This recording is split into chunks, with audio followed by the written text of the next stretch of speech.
मैत्रिणींनो, आज मी तुम्हाला दाखवणार आहे दुधी भोपळ्याचा हलवा। माझ्या मुलांना भाजीपेक्षा हलवा आवडतो म्हणून म्हटलं तुमच्यासोबत शेअर करावा। आता हा जो भोपळा घेतलेला आहे याचे दोन्ही भाग कापून आणि मधातून असं कापून त्याच्यातला आतल्या बिया सगळ्या काढून मी किस करून घेणार आहे। तयार झालेला आहे करून आणि मी कढई इथे तापायला ठेवलेली आहे। आता कढईमध्ये मी 2 ते 3 चमचे तूप घालून घेणार आहे। आपली कढई खूप तापलेली आहे।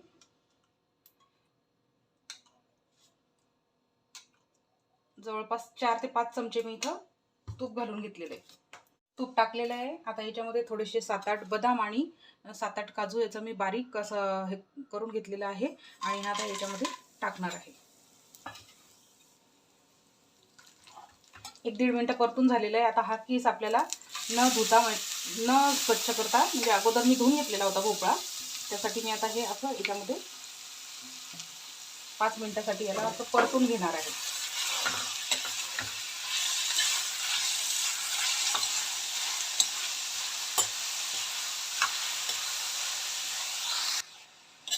हे बघा, आपल्याला हे 2 मिनिट असं आता याला परतून घेतलेलं आहे मी। जरा जाड किसणीने किसल्यामुळे तुम्हाला असं दिसत असेल हा किस जरा लांब लांब। आणि आता याच्यामध्ये आपण 1 कपभर दूध घालते।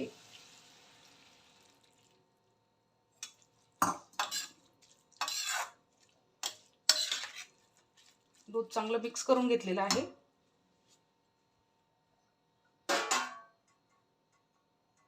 आणि इथे मी याच्यामध्ये आता चिमूटभर या स्टेजला मीठ घालून घेणार आहे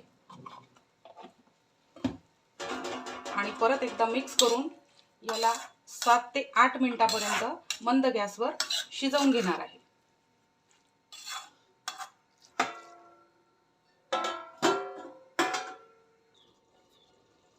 जवळपास 4 ते 5 मिनिट झालेले। आता बघूया आपण आपलं कुठपर्यंत शिजलं।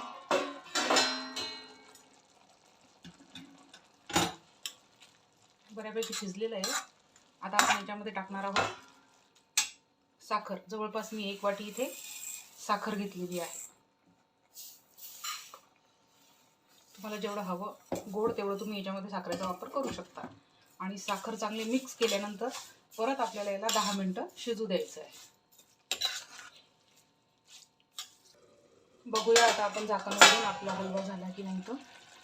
हे बघा, छान शिजलेला आहे आपला हलवा। आता हा हे बघा छान शिजलेला आहे। आता मी थोडंसं याच्यातलं पाणी हे करायसाठी गॅस मोठा करते आणि हे पाणी आटवून घेते यातलं। हे बघा, बऱ्यापैकी पाणी आपलं आटलेलं आहे। आता या स्टेजला मी इथं 1 छोटी वाटीभर जे आहे ते मिल्क पावडर ॲड करणार आहे। हे याच्यासाठी की एक रिप्लेस आहे, या खव्याला रिप्लेस म्हणून मी इथं मिल्क पावडरचा वापर करते। हे मिल्क पावडर चांगलं मिक्स करून घ्यायचं आणि पूर्ण पाणी आटेपर्यंत हे शिजवून घ्यायचं। पाणी जे आहे ते सगळं आपलं याच्यातलं आटलेलं आहे।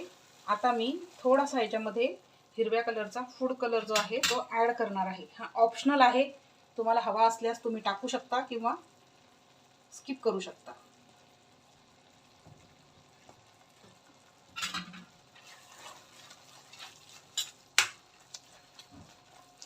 हे बघा,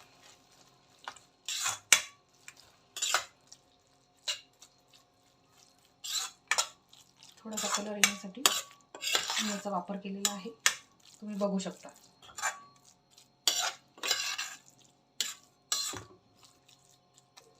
आपला जो आहे तो आता हा रेडी झालेला आहे खाण्यासाठी हलवा। तर तुम्ही या पद्धतीने नक्की करून बघा। आवडल्यास लाईक करा, शेअर करा, सबस्क्राईब करा आणि माझा पूर्ण व्हिडिओ पाहिल्याबद्दल तुमचे खूप खूप धन्यवाद।